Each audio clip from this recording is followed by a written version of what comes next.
Hi అండి. అందరికీ నమస్తే. అందరూ ఎలా ఉన్నారు? బాగున్నారా? మీరందరూ కూడా బాగుండాలని మనస్ఫూర్తిగా కోరుకుంటున్నాను. ఇదైతే గురువారం రోజండి. మనకి మార్గశిర మాసం జరుగుతుంది కదా! ఫస్ట్ గురువారం కూడా పూజ చేసుకున్నాను. ఇదైతే రెండో లక్ష్మీ వారం అండి. ఆ రోజు కూడా ఉదయాన్నే ఇంట్లో 4 గంటలకే లేచాననమాట. లేచేసి ముందు ఇల్లంతా శుభ్రం చేసేసుకుంటానండి. తర్వాత నేను స్నానం చేసొచ్చేసి కాళ్ళకి పసుపు పూసుకొని ఇంకా పూజకి కావాల్సినవన్నీ ఏర్పాట్లు చేసుకుంటానండి. ఇంకా ముందు రోజు నైటే మొత్తం క్లీన్ చేసి పెట్టేసుకుంటాను కాబట్టి ఎక్కువ హడావిడైతే ఏమీ ఉండదండి. పూజకి కావాల్సిన ఏర్పాట్లన్నీ దానికి అన్నీ క్లీన్ చేసి పెట్టేసుకోవటం, వంట రూమ్ అంతా క్లీన్ చేసుకోవటం, ముందు రోజు నైటే మొత్తం ప్రిపేర్ చేసి పెట్టేసుకుంటాను. ఇంకా 4 గంటలకి లేచానంటే ఇంక నేను ఇల్లంతా శుభ్రం చేసుకొని ఒకసారి ఇంకా నేను స్నానం చేసి వచ్చి దీపారాధన చేసుకోవటం అట్లా ఏర్పాటు చేసుకుంటానమాట. ముందు రోజు నైటే ఇంటి ముందు తుడిచేసి ముగ్గు అయితే పెట్టేసుకుంటాను. ఇంకా నేనైతే ఇంకా స్నానం చేసి వచ్చిన తర్వాత కొంచెం పసుపు కుంకుమ అయితే ఆ ముగ్గులో పెట్టేస్తున్నానండి. మనకి మార్గశిర మాసంలో మొత్తం 4 వారాలు అయితే వస్తాయి కదండి, లక్ష్మీ వారాలు. వ్రతంలాగా చేసుకోవాలనుకున్న వాళ్ళు మాత్రం తప్పకుండా 5 వారాలు చేసుకోవాలండి. మనం ఏదన్నా ఆటంకం వచ్చి మధ్యలో వదిలేసిన వారం కూడా తర్వాత మాసంలో వచ్చే నెలనైతే మనం వారాన్ని అయితే కలుపుకొని మొత్తం 5 వారాలు కంపల్సరీగా మార్గశిర లక్ష్మీ గురువార వ్రతాన్ని అయితే చేసుకోవాలి. లేదు మామూలుగానే పూజ చేసుకుంటున్నాం అనుకుంటే మాత్రం నిత్య దీపం పెట్టేసుకుంటూ గురువారం మాత్రం ఏదైనా నైవేద్యం పెట్టేసుకొని అమ్మవారిని అయితే పూజ చేసుకోవచ్చు. నేనైతే వ్రతంలాగా అయితే ఏం చేయట్లేదండి. అంటే వ్రతంలాగా కాకుండా అంటే ముందే చెప్పుకున్నాను అనమాట. నేను వ్రతంలాగా కాకుండా వ్రతం అంటే 5 వారాలు చేయాల్సి వచ్చింది కాబట్టి ఇంట్లో మన ఇద్దరు ఉంటారు కాబట్టి, ఇద్దరం ఆడవాళ్ళు ఉంటాం కాబట్టి ఇంకా అన్ని వారాలు కుదరకపోవచ్చు. మళ్ళీ పైన ఎక్కువ వారాలు కలుపుకోవాల్సి వస్తుంది.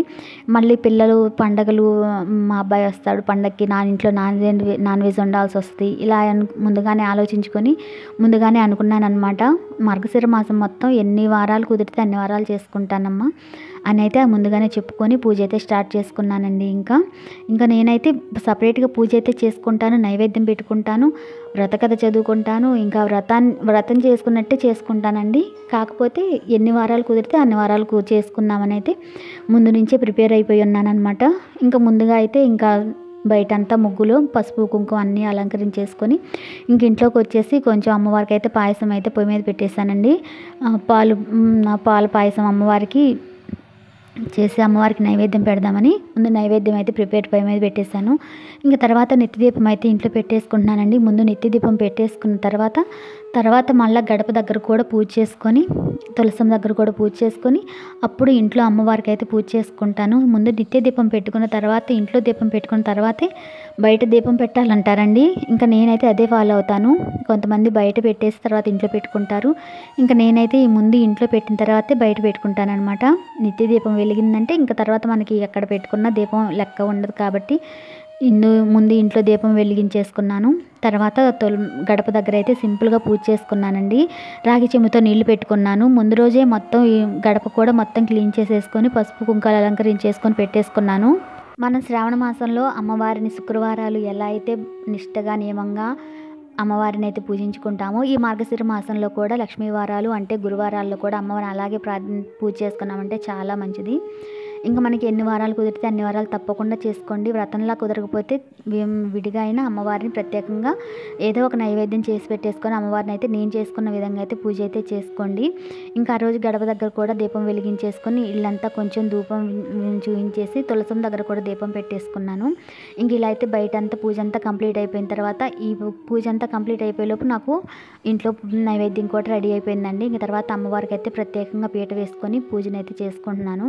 ప్రశాంతంగా ఇంకా పూజ మధ్యలో నుంచి లెగవకుండా పూజ అంతా చేసుకునేలాగైతే కూర్చుంటానండి. ఇంకా మా స్వామి కూడా పూజ చేసుకొని మా స్వామి కూడా వెళ్ళిపోయిన తర్వాత ఇంక పూజలో కూర్చున్నాను అనమాట. ఇంకా పూజకి కావాల్సిన అన్ని పువ్వులు, తమలపాకులు ఇంకా అన్నీ కావాల్సినవన్నీ దగ్గర పెట్టేసుకొని కూర్చుంటాను అనమాట పూజకి. ఇంక ఇలా అయితే ముందుగా అమ్మవారి ఒక పీటను ఏర్పాటు చేసి ఆ పీటకైతే పసుపు కుంకుమ అన్నీ అలంకరించుకొని ఒక శుభ్రమైన వస్త్రాన్ని పరిచి దాని మీద అమ్మవారి ఫోటోని విగ్రహాలని ఉంచేసి అమ్మవారికి అయితే ప్రత్యేకంగా పూజ అయితే చేసుకుంటున్నానండి. నా దగ్గర చిన్న చిన్న విగ్రహాలు ఉంటాయి కదా, వాటికైతే అభిషేకం చేసుకున్నాను. ముందుగా అయితే గణపతికి అయితే పూజ చేసుకున్నాను. పూజకి ఎలాంటి ఆటంకం రాకుండా చూడు తండ్రి అని ముందు గణపతి పూజ చేసుకున్న తర్వాత అమ్మవారికి స్వామివారికి అయితే అభిషేకం చేసుకున్నాను. ఇంకా నేనైతే ఆవు పాలు దొరకలేదండి, ఆవు పాలతో చేసుకుందాం అనుకున్నాను అభిషేకము. ఫస్ట్ వారం చేసుకున్నానండి పాలతోటి అభిషేకం, తర్వాత దొరకలేదు. తెచ్చుకోలేకపోయాను అనమాట, మర్చిపోయాను. ఇంక అందువల్ల అయితే మంచినీళ్ళలో గంధము, పసుపు, జవ్వాదు, పచ్చకర్పూరం ఇవన్నీ కలిపేసి ఆ జలంతో అయితే అభిషేకం చేసుకున్నానండి. ఇలా ప్రశాంతంగా ఉదయాన్నే నా పూజ అంతా కంప్లీట్ అయిపోతూ ఉంది.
మీరు కూడా తప్పకుండా కుదిరినన్ని రోజులు కూడా మార్గశిర మాసంలో పూజ అయితే చేసుకోండి.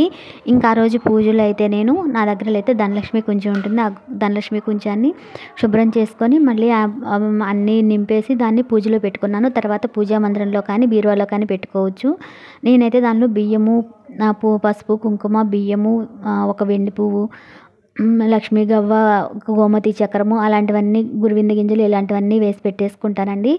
మంచిదనమాట. అలా లక్ష్మీదేవికి ఇష్టమైన వస్తువులన్నీ కొంచెంలో వేసి పెట్టేసుకున్నామంటే ఇష్టమని నేనైతే అలాగా పెట్టేసుకున్నాను. ఇంకా తర్వాత అమ్మవారికి అయితే అభిషేకము అంతా చేసుకున్న తర్వాత శుభ్రంగా మళ్ళీ క్లీన్ చేసుకొని గంధం ఇంకా కుంకుమలతో అలంకరించుకొని, పూలు కూడా కొన్నే ఉన్నాయండి, ఎక్కువ లేవన్నమాట. చెట్టుకైతే కొన్ని వైట్ గులాబీలు పూసినాయి, అవి కూడా తీసుకొచ్చి పెట్టేస్తాను. ఇంకా ఆ రోజు పూజలు అయితే అమ్మవారి పాదాలు ఉంటే, పాదముద్రలు ఉంటే చాలా మంచిది. ఇంకా నేనైతే తమలపాకు మీద నా దగ్గర స్టెన్సిల్స్ ఉంటాయి కదా, ఆ స్టెన్సిల్స్ తోటి బియ్య పిండితోటి అయితే అమ్మవారి పాదాలను అయితే అలంకరణలాగా ముద్రలాగా ఉంచేసి పూజలు అయితే ఉంచుకొని ఆ ముద్రలకే పూజ చేసుకున్నానండి. ఏదో ఒక రూపంలో మన భావన అండి, అదే మనకు అన్నీ అనుకొని పూజ చేసుకోవాలి. మనకి ఇది లేదు అది లేదని మాత్రం పూజను మాత్రం మానుకోవద్దండి. ఉన్నంతలో పూజ చేసుకోండి తప్పకుండా. ఆవు నెయ్యితోనే పూజ చేయాలి అంటే ఆవు నెయ్యి దొరకకపోతే నువ్వుల నూనెతో చేసుకోవచ్చు అండి. ఆవు నెయ్యి లేదని మనం పూజనైతే మానుకోలేం కదా, మానుకోకూడదు కూడా. మన మనసుకి మనకి ఎట్లా ఇష్టమైతే ఆ భగవంతుని అలా ప్రార్థించామంటే చాలండి. మనకి పోలీస్ వర్గంలో కూడా ఒక కథలో తెలిసే ఉంటుంది మీ అందరికీ. ఎన్నో హంగులు ఆర్భాటాలు చేసిన అత్తాకోడళ్ళ పూజ కంటే కూడా పూజ తెలియకుండా తెలియక చేసిన పూజ ఒక్క ఒత్తితోటి, వెన్నతో ముంచిన ఒత్తితోటి ఆ పూలైతే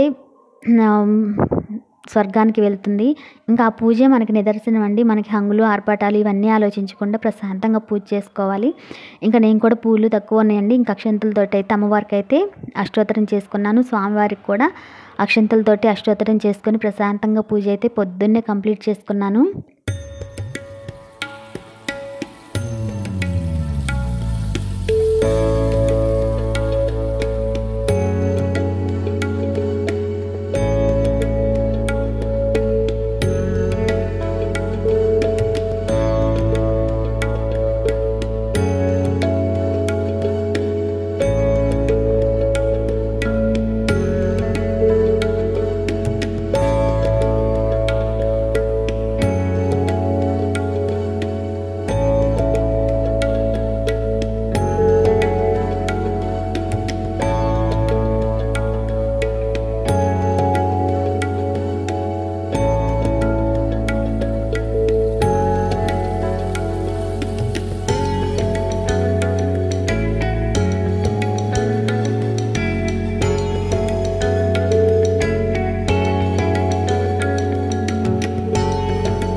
ఇలా అయితే నేను పూజ అంతా కంప్లీట్ చేసుకున్నానండి. ఆ రోజు పూజలో అయితే నా దగ్గర ధనలక్ష్మి కొంచెం ఉంటుంది, ధనలక్ష్మి కొంచెం పెట్టుకున్నాను. అమ్మవారికి నైవేద్యం పెట్టాను.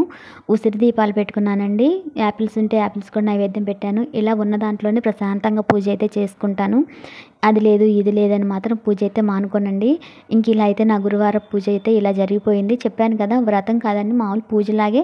వ్రతానికి సంబంధించి అన్నీ చదువుకుంటాను, అన్నీ చేస్తాను, వ్రతం చేసుకున్నట్టు చేసుకుంటాను, కానీ అన్ని వారాలు చేసుకోనని ముందుగానే అనుకున్నాననమాట. ఇంక తర్వాత వ్రత కథ చదువుకున్నాను. వ్రత కథ కూడా చాలా బాగుండిద్దండి. ఒక పేద బ్రాహ్మణుడు భార్య చనిపోతే రెండో పెళ్లి చేసుకుంటాడు. అతనికి ఒక అమ్మాయి ఉంటుంది. ఆ సావిత్రి తల్లి ఆ అమ్మాయిని ఆడుకోమని ఎక్కువ పనులు చేపిస్తూ ఉంటుంది.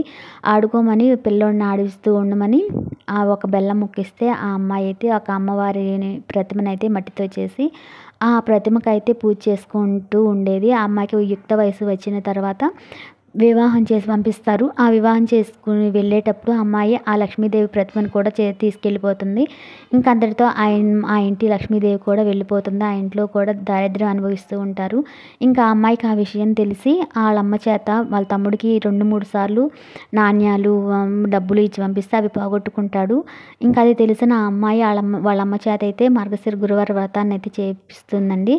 దానికి సంబంధించి వ్రత కథ చాలా బాగుంటుంది. కొంచెం పెద్దదేనండి. ఇంకా వ్రత కథ చదువుకుంటూ పూజ చేసుకొని అక్షంతలు తల మీద వేసుకుంటే చాలా మంచిది. నేను కూడా వ్రత కథ చదువుకుంటాను. ఈ పూజ మొత్తం అలాగే చేసుకున్నానండి. ఇంకా అమ్మవారికి అయితే అష్టోత్తరాలు అన్నీ చేసుకొని ప్రశాంతంగా పూజ అంతా కంప్లీట్ చేసుకున్నాను. ఉసిరి దీపాలు పెట్టుకున్నాను. సింపుల్గా ఇలా పూజ అయితే అయిపోయిందండి. మీరందరూ కూడా ఎలా పూజ చేసుకుంటున్నారో నాతో తప్పకుండా కామెంట్స్లో చెప్పండి. నా పూజ ఎలా ఉందనేది కూడా నాతో తప్పకుండా కామెంట్స్లో చెప్పండి. ఈ పూజ అయిపోయిన తర్వాత ఇంక మళ్ళీ నార్మలేనండి. మన పనులన్నీ మనం చేసుకోవచ్చు. మళ్ళీ సాయంత్రం కూడా ఒకసారి అమ్మవారికి దీపం పెట్టేసుకొని ఆ రోజే అమ్మవారికి పటం అయితే తీసి పెట్టేసుకోవచ్చు. లేదంటే శుక్రవారం తీయకూడదు కాబట్టి శనివారం ఉంచుకొని పూజ చేసుకొని తీసుకోవచ్చు అనమాట. మన ఇష్టం అది. నేనైతే గురువారం రోజే సాయంత్రం దీపం పెట్టేసి అమ్మవారి పటాన్ని అయితే దేవుడి మందిరంలో పెట్టేస్తాను. ఇదేనండి ఈరోజు వీడియో. మరో మంచి వీడియోతో మళ్ళీ కలుద్దాం. నమస్తే. Thanks for watching.